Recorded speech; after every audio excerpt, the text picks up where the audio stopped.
¿Crees como muchos que el planteo de este tema en este momento fue un elemento distractivo de la situación económica que hoy pasa en la Argentina y de temas que se deberían discutir más profundamente?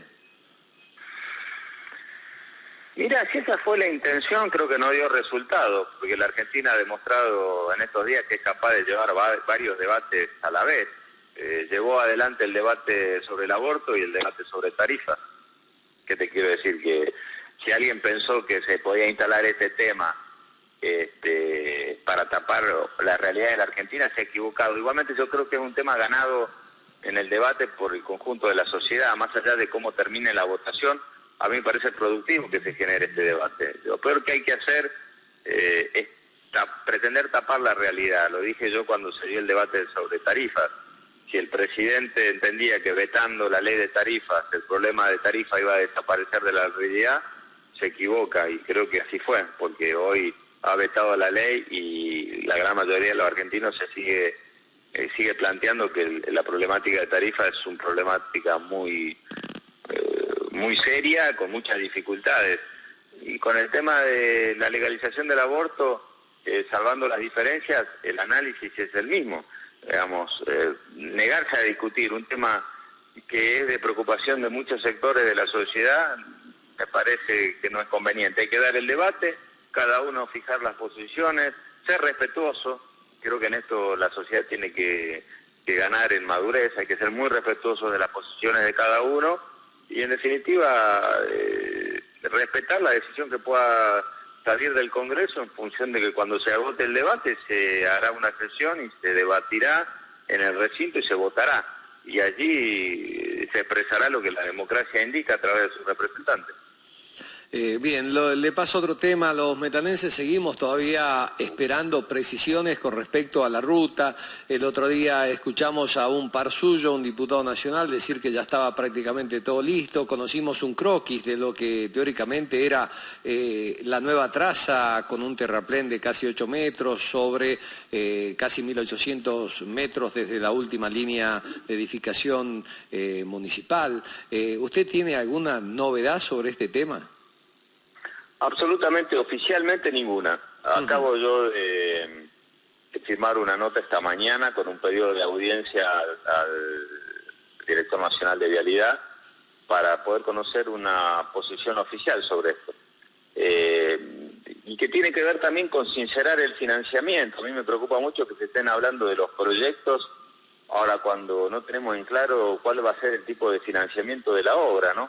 Porque en el presupuesto nacional la obra no aparece financiada con recursos propios del Estado Nacional, sino que aparece teóricamente financiada con el sistema de participación público-privada. Ahora, este proyecto no fue incluido dentro de la primera tanda de proyectos licitados con financiamiento público-privada, entonces me parece que es tiempo que el Gobierno Nacional diga claramente y públicamente y oficialmente cuál es el proyecto, si es que lo tiene, y cuál va a ser el tipo de financiamiento, de dónde va a salir el dinero, porque por otro lado, yo le pregunté al jefe de gabinete en la última reunión informativa aquí en el Congreso si es verdad de que el acuerdo con el Fondo Monetario Internacional podía implicar que se deje de utilizar el sistema de inversión público-privada porque el Fondo Monetario considera en estos casos endeudamiento encubierto.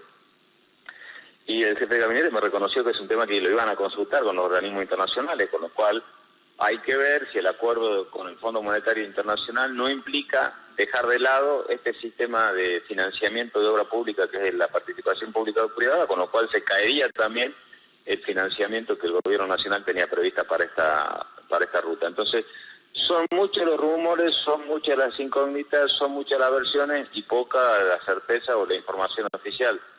Por eso yo esta mañana firmé ya la nota pidiendo la audiencia con el Director Nacional de Vialidad para que en definitiva tengamos certeza y dejemos de hablar de tantos comentarios. La última sesión del Senado aprobó la ley que frenaba las tarifas, el presidente la vetó, esto ya es noticia vieja. ¿Cómo sigue, digamos? Porque en definitiva se dice que después de todos estos avatares económicos, que ya inclusive tienen una tasa prevista de inflación del 27% o más anual, con un dólar que llegaría a 30 pesos, con aumentos de combustibles que ya están preanunciados y que hace pensar que la nafta podría llegar a costar 50 pesos hacia fin de año, obviamente la situación se va a complicar mucho. Algunos alimentos de la canasta básica, lo más básico de ellos, han sufrido un aumento en algunos casos de más del 30%. ¿Esto llega, se hacen eco o hay un relato tal cual se anunciaba, digamos, con el gobierno anterior, de una negación de la realidad? Bueno, yo vengo sosteniendo hace tiempo de que el gobierno nacional del presidente Macri ha comenzado desde algún tiempo a construir su propio relato de la realidad, que no tiene que ver con lo que pasa en los domicilios de cada uno de los salteños y de los argentinos. El presidente ha vetado la ley que planteaba la reestructuración de tarifas a partir de otros criterios que tienen que ver con el salario, con la inflación y no con los aumentos desordenados, desequilibrados con lo que se está dando hoy. Lo cierto es que las tarifas van a volver a aumentar en el mes de septiembre y de octubre, que el combustible ha aumentado de vuelta, y ahora sí que ya es responsabilidad exclusiva del presidente. El presidente tiene la obligación, al haber vetado la ley, de decirle a los argentinos cómo lo va a resolver, porque, como te decía recién, el problema de tarifa no desaparece con el veto de la ley, por una sencilla razón. Ahora va a haber la época del año de mayor consumo de gas, las boletas que van a empezar a venir son con mayor nivel de consumo, con lo cual va a tener mayor impacto en la economía de cada uno de los argentinos. En septiembre y octubre va a haber nuevos aumentos de tarifas en materia de servicios nacionales, y el combustible ya lo han anunciado que va a seguir aumentando. La inflación, como vos decís, no va a ser ya del 10% previsto en el presupuesto originario, casi va a ser 3 veces más. Entonces tenemos metas inflacionarias no cumplidas, la meta del dólar tampoco, porque en el presupuesto estaba el dólar a 19 previsto y ya lo tenemos a 25.50, meta de crecimiento que tampoco se van a cumplir, porque en el presupuesto estaba establecido un crecimiento de 3,5 puntos del PBI, y aparentemente si llegaría a 1 punto es mucho. Entonces yo me pregunto, si todas las pautas presupuestarias están incumplidas por el gobierno nacional, ¿por qué el gobierno no permite rediscutir el tema tarifario en Argentina? Bueno, eso es lo que va a tener que responsabilizarse ahora el presidente a partir del veto.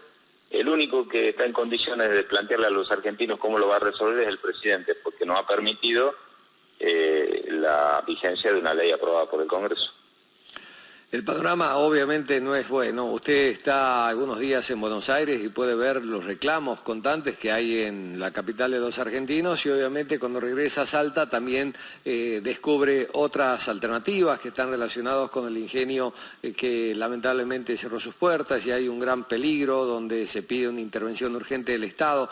La verdad que viendo para adelante tenemos muchos problemas, pero también hay esperanzas de cambios. ¿Cómo lo imagina usted, digamos? Porque calculo que la responsabilidad de escuchar a la gente la tiene, pero de dar soluciones por ahí quedan muy expuestos a casi a la nada, ¿no? El problema es que, Rodrigo, el gobierno tiene un criterio de gestión basado en una idea de solamente políticas de tipo monetaria y financiera, que no tiene nada que ver con el desarrollo productivo, industrial, que requiere las economías regionales. Hoy la variable de la economía argentina la plantea la tasa de interés o el valor del dólar o la LEVAC, que no tiene nada que ver con los incentivos al desarrollo de la producción que necesitamos nosotros. O sea, ¿quién va a poder pensar en invertir en un ingenio si vos tenés el 40% que te da el sistema financiero de rentabilidad? Entonces, si tenés plata para invertir en la Argentina, no vas a ir a comprar un ingenio, la pones al sistema financiero que te da el 40% anual.